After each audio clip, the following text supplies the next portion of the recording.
बात करें कंपनी के फाइनेंशियल परफॉर्मेंस और वैल्यूएशन का, तो यहां से जो सिग्नल मिल रहा है वो काफी शानदार देखने को मिल रहा है। इसी के चलते जो जीएमपी है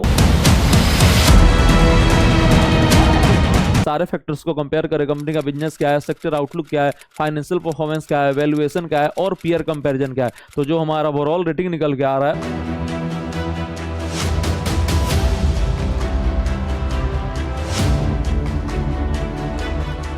welcome to our channel CA Abhay बर्न, जहां स्टॉक मार्केट सीखना काफी आसान और मजेदार है। आज हम लोग डिस्कस करने जा रहे हैं एक एसएमई आईपीओ स्टार इमेजिंग का। ये आईपीओ ओपन होने जा रहा है 8 अगस्त को और ओपन रहेगा 12 अगस्त तक। इसका अलॉटमेंट आउट होगा 13 अगस्त को और लिस्टिंग होने वाला है बीएससी के एसएमई प्लेटफॉर्म पे 18 अगस्त को। आईपीओ का प्राइस बैंड सेट किया गया 135 से 142 पर इक्विटी शेयर और यहां पर जो मार्केट कैपिटलाइजेशन होने जा रहा है वो 247 करोड़ होने जा रहा है। लॉट साइज 1000 शेयर्स का है और इंडिविजुअल इन्वेस्टर्स को मिनिमम 2 लॉट और अमाउंट होगा 2,84,000 रुपया। कंपनी आईपीओ के जरिए रेज करने वाला है 69 करोड़, जिसमें फ्रेश इश्यू जो है वो आपका 55 करोड़ का है और ऑफर फॉर सेल जो है आपका 13.80 करोड़ का है। कंपनी इस पैसे का इस्तेमाल करने वाला है कैपिटल एक्सपेंडिचर के लिए, वर्किंग कैपिटल फाइनेंस को मीट करने के लिए और डेट का रिपेमेंट करने के लिए। बात करें कंपनी के बिजनेस का, तो ये डायग्नोस्टिक नेटवर्क चेन चलाता है, जिसमें ऑफर क्या करता है, pathology, radiology, cardiology, neurology services offer करता है। और ये कहां पर इसका बिजनेस है, तो दिल्ली हो गया,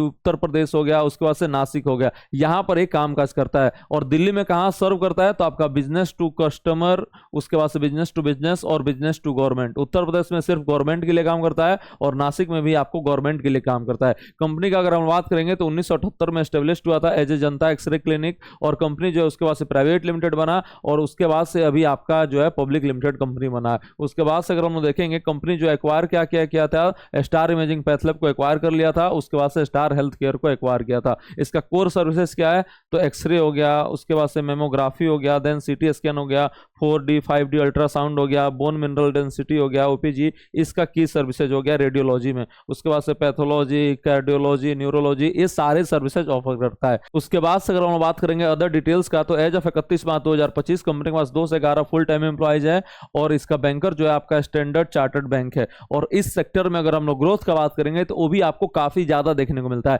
लेकिन जो मार्केट है अभी आपका सेचुरेट भी किया है और इधर अगर हम देखेंगे तो जो ग्रोथ हो रहा है वहां पर कंपटीशन भी काफी ज्यादा बढ़ गया है, इसीलिए ग्रोथ लाना वो भी आपको काफी ज्यादा टफ है। लेकिन फिर भी इसका ग्रोथ जो है वो अच्छा खासा देखने को मिल रहा है, क्योंकि बेस जो है वो अभी स्मॉल देखने को मिल रहा है और इसका जो मेजर बिजनेस आ रहा है वो भी आपका गवर्नमेंट से आ रहा है, इसीलिए यहाँ पर ग्रोथ जो है वो अच्छा खासा मेंटेन्ड है। बात करें कंपनी के फाइनेंशियल परफॉर्मेंस और वैल्यूएशन का, तो यहां से जो सिग्नल मिल रहा है वो काफी शानदार देखने को मिल रहा है। इसी के चलते जो जीएमपी है वो 12% देखने को मिल रहा है। अगर आप यहाँ पर देखेंगे रिवेन्यू, तो वहां पर आपको पहले साल में 58 करोड़ का, उसके बाद से यहाँ पर 80 करोड़ का, देन आपका 83 करोड़ का, यहाँ पर आपको कंसिस्टेंट ग्रोथ देखने को मिल रहा है। प्रॉफिट का अगर हम बात करेंगे तो 58 लाख का, देन यहाँ पर 12 करोड़ का, उसके बाद से यहाँ पर 16 करोड़ का प्रॉफिट जो है इस साल रिपोर्ट किया है। तो इसी के चलते जो वैल्यूएशन हो रहा है वो 15 का हो रहा है। उसके बाद से आरओई देखेंगे तो 41% काफी हेल्दी है। आरओसी अगर हम देखें तो 30% का।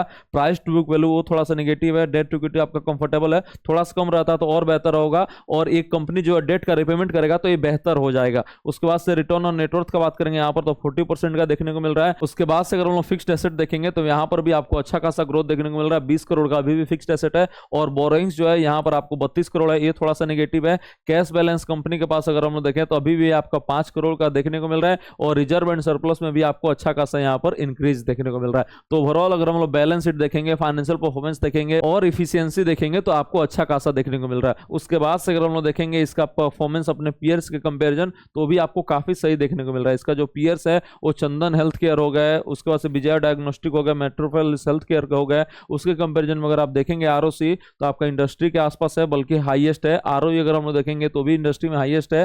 पी रेशियो अगर हम लोग देखें तो यहाँ पर 15 का, किसी का 28 का, किसी का 73 और इसका 75। तो वैल्यूएशन भी जो है यहाँ पर वो सस्ता निकल के आ रहा है। उसके बाद से प्राइस टू बुक वैल्यू अगर हम लोग देखें यहाँ पर तो 4 का है, इसका 5 का है, इसका 13 का है और इसका 7.90 का है। डेट टू इक्विटी अगर हम लोग देखेंगे तो यहाँ पर ये नेगेटिव है और रिटर्न ऑन नेटवर्थ का बात करेंगे तो यहाँ पर भी ये हाईएस्ट है। तो ओवरऑल आप अगर हम लोग देखेंगे तो पीयर कंपैरिजन काफी सही देखने को मिल रहा है। अब अगर हम लोग सारे फैक्टर्स को कंपेयर करें, कंपनी का बिजनेस क्या है, सेक्टर आउटलुक क्या है, फाइनेंशियल परफॉर्मेंस क्या है, वैल्यूएशन क्या है और पीयर कंपैरिजन क्या है, तो जो हमारा ओवरऑल रेटिंग निकल के आ रहा है वो 3 स्टार निकल के आ रहा है। और रिस्की इन्वेस्टर इस आईपीओ में अप्लाई कर सकते हैं और भी आईपीओ है जिसमें आप अप्लाई कर सकते हैं, जिसका डिटेल में रिव्यू हमारे यूट्यूब चैनल पे आ चुका है और फाइनेंस साथी की वेबसाइट वेबसाइट पे आ चुका है, उसको जाके आप चेकआउट कर सकते हैं। लिंक जो है डिस्क्रिप्शन बॉक्स में। मिलते हैं आपसे अगले वीडियो में एक नए आईपीओ अपडेट और स्टॉक मार्केट लर्निंग के साथ। होप आपको वीडियो पसंद आएगा। वीडियो पसंद आया तो लाइक कर दीजिए और शेयर कर दीजिए। Thank you so much.